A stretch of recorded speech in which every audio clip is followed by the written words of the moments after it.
মামি বলো। কচু চাট দিয়ে তুলি ধরবা কিন্তু। হ্যাঁ ধরলাম তো। এই বেগোটা কেটে ফেলে দাও। এটা এইটা হ্যাঁ কাটারি ভুলে গেল বেগু কাটতে গিয়ে।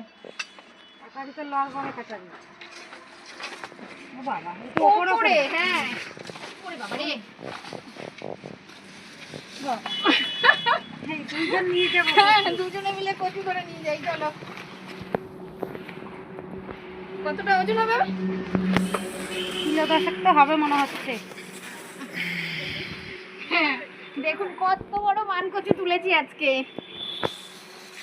চলে না না খাবে না।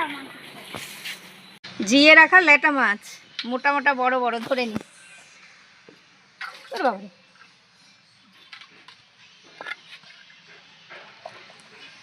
এটা উল্কা বেশ কত মোটা মোটা দেখো আমি লেটা মাছগুলো। নমস্কার, বেঙ্গলি কিচেন ব্লগে আপনাদের সবাইকে স্বাগত। দেখতেই তো পাচ্ছেন কত বড় একটা মানকচু তুলে নিয়ে এসেছি আর বড় বড় ল্যাঠা মাছ। এটা দিয়ে একটা রান্না করব, আশা করব আপনাদের খুব ভালো লাগবে। প্রথম থেকে শেষ পর্যন্ত অবশ্যই আপনারা আমাদের সাথে থাকবেন। আমি ধরো মাকে ডাকি, এই মানকচুটা মা কাটতে থাকুক। তুমি আগে কেকের পাতাটা ছাড়িয়ে নাও। ওরে বাবা রে, এই মানকচুর মাথাটা মা এইভাবে কেটে রেখে দিচ্ছে। এটা লাগালে আবার বেশ মোটা একটা মানকচু হবে আগামী বছর। কাটো, দেখো কাটারিটা আবার খুলে যায়। কচু কাটতে কত লোক লাগছে। এই বাস মামির হেভি ক্ষমতা।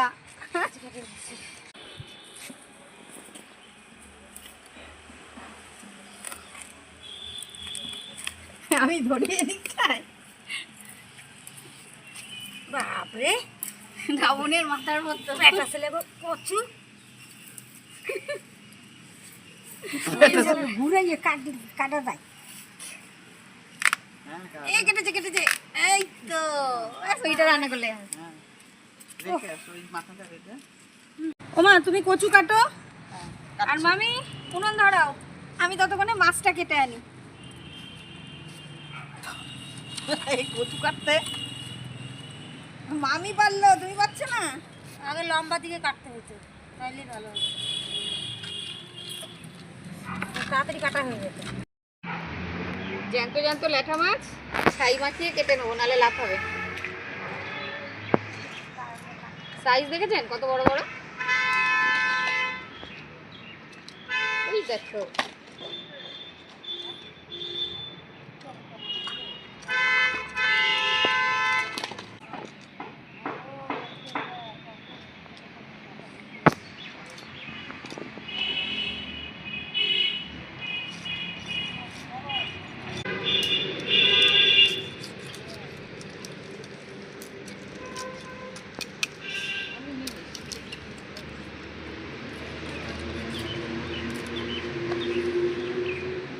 কাটার পরেও লাভ হয়।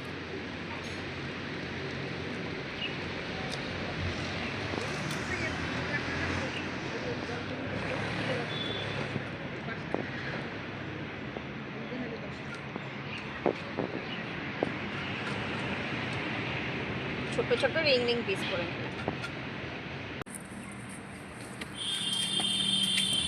প্রথমবার ছুলছি আর একবার আবার ছুলতে হবে। এই যে আর একবার ছুলতে হবে, যতক্ষণ না এই শিকড়গুলো দেখা যাচ্ছে ততক্ষণ ফেলে দিতে হবে।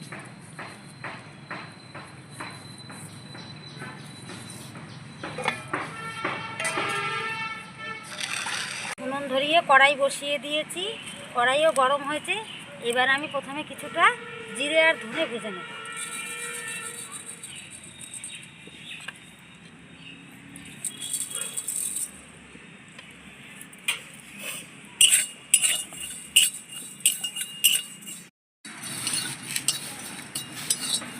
জিরে আর ধনেটা ভাজা হয়ে গেছে, এবার নামিয়ে দেবো।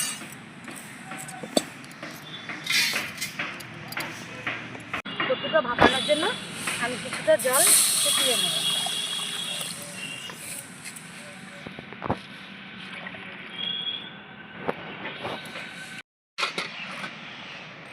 মাছগুলো কেটে ধুয়ে পরিষ্কার করে নিয়ে এসেছি, আর মা মানকচু কেটে নিয়েছে, আর আমি কটা সিম কেটে নিই কচুর ঝোলে দেবো বলে।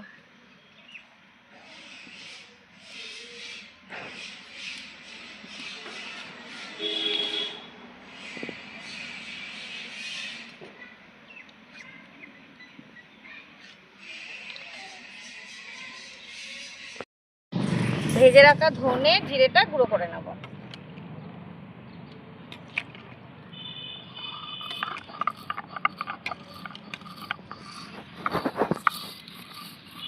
জল ফুটছে, এবার আমি কচুগুলো দিয়ে দেবো।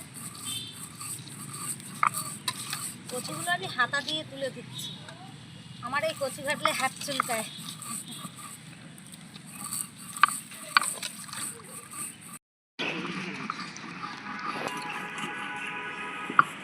কচুটা দিয়ে দিয়েছি, আমি এবার কিছু সময় ঢাকা দিয়ে দেবো। আমারও ধনে জিরেটা গুঁড়ো করা হয়ে গেছে, তুলে নিই।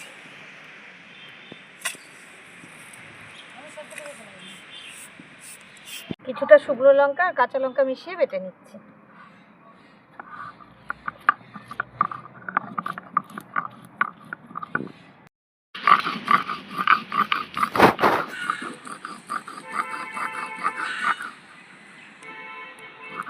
আমি আরও হ্যাঁ, ভালোই লাগে জ্যান্ত ল্যাঠা মাছ দিয়ে কচু টচু, দারুণ স্বাদ হয়।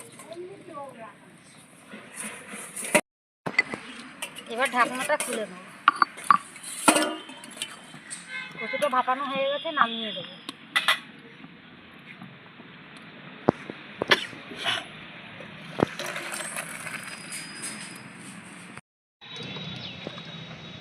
কচুটা ভাপিয়ে নিয়ে আবার কড়াই বসিয়ে দিয়েছি, এবার দিয়ে দেবো কড়াইতে জল।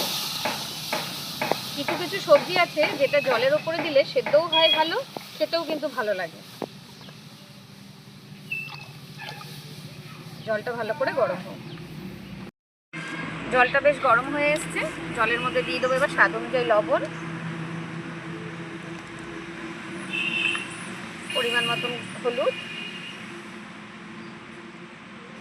আর দেবো বেটে রাখা লঙ্কাটা। এবার জলটা ভালো করে ফুটবে।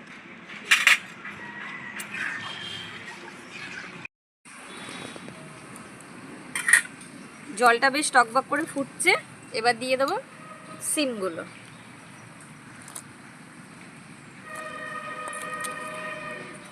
এবার সিমটা কিছুক্ষণ সেদ্ধ হোক ঝোলের উপরে।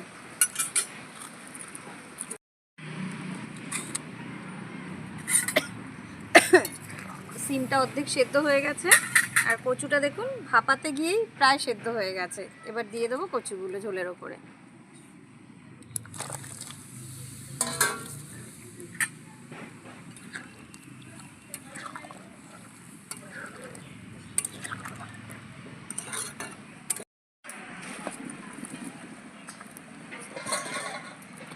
কচু সিম সব সুন্দরভাবে সেদ্ধ হয়ে গেছে, আর ঝোলটাও ভালো ফুটে গেছে। এবার ঢেলে নেব।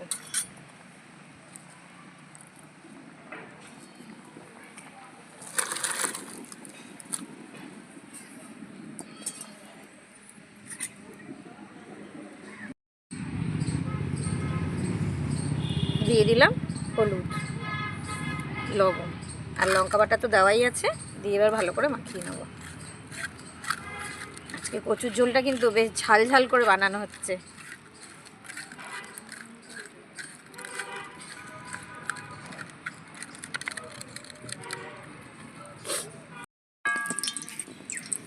তেলটা গরম হয়ে গেছে, এবার মাছগুলো ভেজে নেব।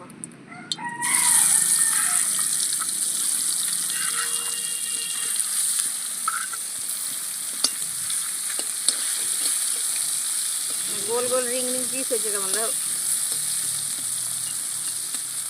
ভালো করে উল্টে পাল্টে ভেজে নাও।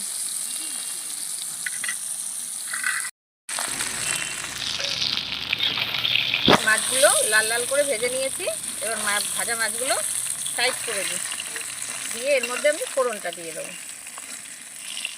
এই মাছ ভাজার তেলের মধ্যেই ফোড়নে দেবো দুটো তেজপাতা, একটা শুকনো লঙ্কা আর কিছুটা গোটা জিরে। ফোড়নটা ভালো করে ভাজা হোক। ফোড়নটা ভাজা ভাজা হয়ে গেছে, এবার কচুটা ঢেলে দেবো।